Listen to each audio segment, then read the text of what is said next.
평안하십니까 성도 여러분. 오늘은 레위기 7장 28절부터 38절을 제사장의 영원한 소득이라는 제목으로 묵상하겠습니다. 레위기 6장 8절에서 7장 끝까지의 5가지 제사에 대한 추가 설명의 주요 내용 중 하나는 제물 중 제사장이 가져갈 몫이 어떤 것이냐에 관한 것입니다. 번제의 경우는 가축의 가죽, 소제의 경우는 곡식 자체나 곡식 재료로 만든 음식 중 불태우는 일부분을 제외한 대부분을 담당 제사장과 여타 제사장들이 차지합니다.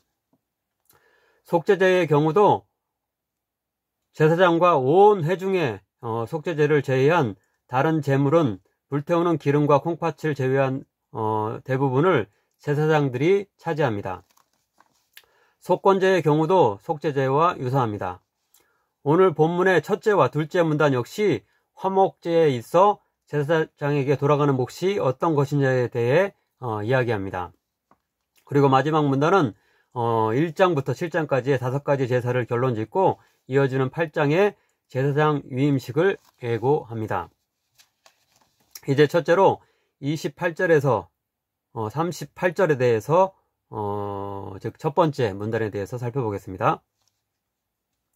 여기서는 화목제의 제물을 제사장들 간에 어떤 식으로 나눌지를 좀 더 구체적으로 규정합니다. 즉 그날에 화목제의 제사를 담당하는 제사장과 그렇지 않은 다른 제사장들 간에 어떻게 분배할지를 규정합니다. 먼저 28절에서 29절 앞부분까지를 보면 이 규정은 특별히 제사장들 자신보다는 일반 백성에게 가르쳐주기 위한 것임을 알 수 있습니다. 다음과 같습니다.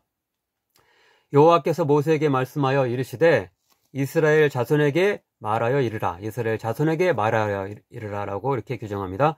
앞에서 아론과 그의 아들 혹은 아론과 그의 자녀들에게 이르라 한 그 말씀과 대조되게 이스라엘 일반 백성에게 특별히 말씀하시는 것임을 가리킵니다.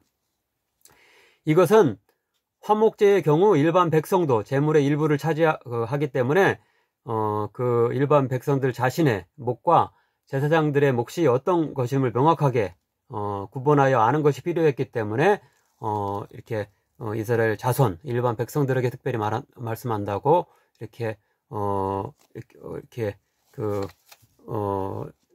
기록하고 있는 것입니다. 이어지는 구절은 그날의 담당 제사장과 여타 다른 제사장들의 몫을 각각 구분하고 있는데요.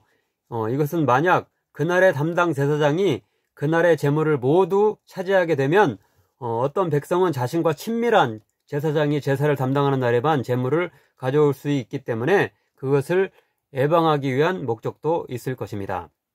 즉 화제물의 오른쪽 뒷다리만 그날의 담당 제사장의 차지이고 가슴 곧 고기의 가장 많은 부분을 차지하는 몸통은 전체 제사장에게 골고루 돌아가기 때문에 굳이 자신이 선호하는 제사장이 화목제를 주관하도록 할 필요가 없음을 일반 백성에게 주지시켜 주기 위함일 것입니다. 31절부터 33절입니다.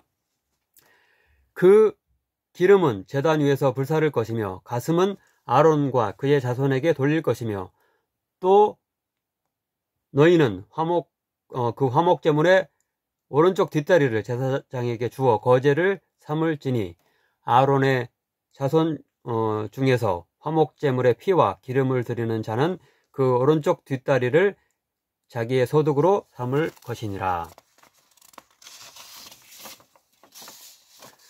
두 번째 문단인 34절부터 36절은 화목제물 중 많은 부분이 제사장의 몫으로 돌려진다는 것을 다시 한번 강조하여 이야기합니다. 즉 6장 18절에서 소제 제물의 대부분이 제사장들의 몫인 것을 강조하기 위해서 대대로 그들의 영원한 소득이라고 했던 것과 유사한 표현을 두 번이나 반복하여 말합니다. 본문 34절과 36절입니다. 내가 이스라엘 자손의 화목제물 중에서 그 흔든 가슴과 든 뒷다리를 가져다가 여기 가슴을 흔들었다고 하는데 이게 이걸 보고 흔들다는 그런 한자를 써가지고 요제 그렇게 말할 수 있고, 또 든 뒷다리 했는데 이제 들다 그렇게 한자로 해서 거제라는 표현을 쓰기도 하는데, 그렇게 요제를 행한 가슴, 그리고 거제를 행한 뒷다리를 가져다가 제사장 아론과 그의 자손에게 주었나니 이는 이스라엘 자손에게서 받을 영원한 소득임이라. 곧 그들에게 기름 부은 날에 여호와께서 명령하사 이스라엘 자손 중에서 그들에게 돌리게 하신 것이라. 대대로 영원히 받을 소득이니라. 앞에 6장의 소제의 규례에 대한 말씀에서 이미 말씀드렸듯이 제사장 역할을 맡은 레위 지파는 다른 지파와 달리 기업, 곧 농사지을 땅을 분배받지 못했기 때문에 직접 생계를 꾸려갈 수가 없었고, 다른 지파의 사람들이 내는 11조와 그리고 이 제사들을 드릴 때 가져오는 애물이 되는 그 제물에 의존하면서 살아갔습니다. 오늘날의 목회자들을 구약의 제사장과 동일시 할 수는 없을 것입니다. 그러나 교회 사역과 복음 전파에 전념하는 자에게 최소한의 생계 유지가 필요함을 알고 최선을 다해 그들을 돌볼 수 있는 우리 모두 되길 간절히 바랍니다. 37절과 38절의 마지막 문단은 1장부터 7장까지를 결론 짓습니다. 이는 번제와 소제와 속제제와 속건제와 위임식과 화목제의 규례라. 여호와께서 시내 광야에서 이스라엘 자손에게 그 예물을 드리라 명령하신 날에 시내산에서 이같이 모세에게 명령하셨더라. 여기서 특이점은 위임식이라는 말이 5가지 제사 중간에 삽입된 것입니다. 즉 번제, 소제, 속제제, 그리고 속건제, 그리고 바로 화목제로 넘어가는 것이 아니라 그 중간에 위임식 그리고 화목제 이렇게 이런 식으로 이 5가지 제사와 같은 비중으로 그 위임식이 여기 말해지는 걸 볼 수 있습니다. 바로 앞에 문단 그리고 6장 19절 이하에 제사장 위임식 때의 소제와 관련하여 매우 짧게 제사장에게 기름 붓는 위임식이 언급되지만 5가지 제사와 같은 정도의 비중으로 설명되지는 않기 때문에 그 구절들만을 가리킨다고 하기 어렵습니다. 아마도 37절 바로 뒤에 38절에서 시내 광야와 시내산이 언급되는 것을 볼 때 동일한 시내산에서 말씀하신 출애굽기 29장의 위임식 규정, 그리고 오늘 본문에서 이어지는 본문 7장에 이어지는 8장의 위임식 규정을 종합적으로 여기서 이렇게 37절의 위임식이라는 말이 가리킨다고 할 수 있습니다. 특별히 제사는 모두 제사장들에 의해서 집례되기 때문에 제사장을 임명하는 위임식이 그만큼 중요함을 교훈한다고 할 수 있습니다. 실제로 출애굽기 29장과 레위기 8장을 보면 구약의 제사장 위임식은 무려 7일 동안이나 진행되었습니다. 한두 시간이 아니고 7일 동안이나 진행되었습니다.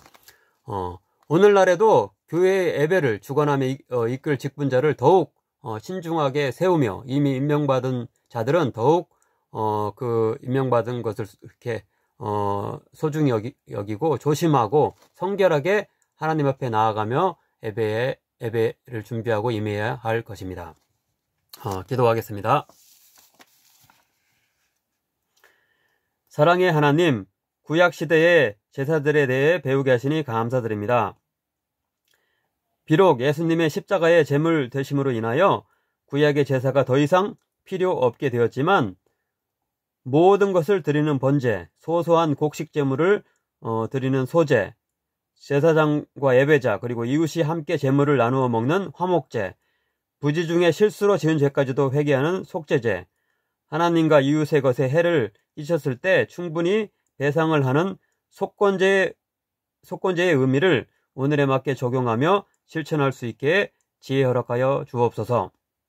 우리의 예배와 삶 전체가 하나님께 드려지는 거룩한 산 제사가 될 수 있도록 인도하여 주옵소서. 예수님의 이름으로 기도하옵나이다. 아멘.